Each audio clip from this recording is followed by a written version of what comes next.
Hi, Jennifer. This is Kelsey, and I wanted to comment on your discussion board post because I found the different theologies that you had compared to be extremely intriguing.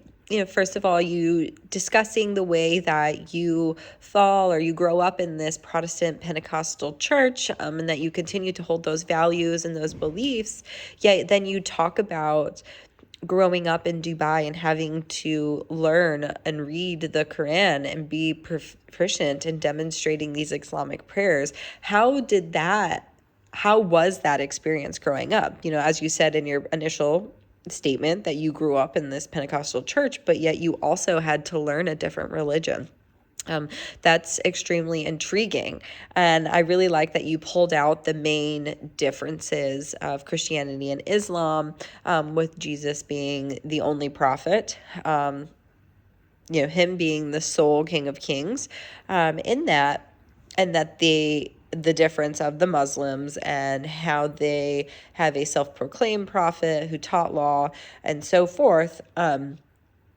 But I was wondering too, what other differences did you notice from having to learn the Quran to then also the Bible? What other teachings or differences are in there? Because I have never, practiced any, I've never practiced anything of Islam. I've never, you know, read the Quran or done any of those things. And so I really am intrigued by the differences that you have found, or that you have actually lived and experienced in those. And I would love to hear more from them.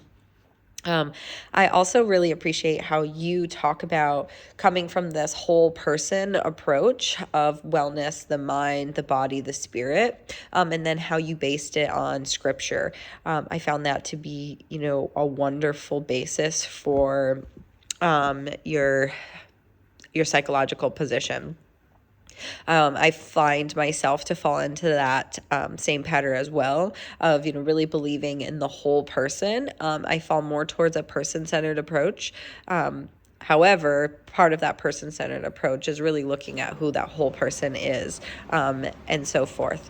I don't necessarily integrate a lot of spiritual health into my practice, just because many of the places I have worked did not allow me to dive into that. However, it is definitely something that I had asked about to ensure that it was being, discussed to identify their whole person.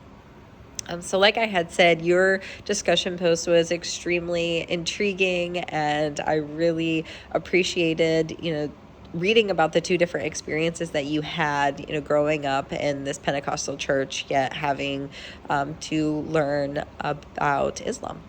So thank you for your post, and I look forward to hearing about more differences.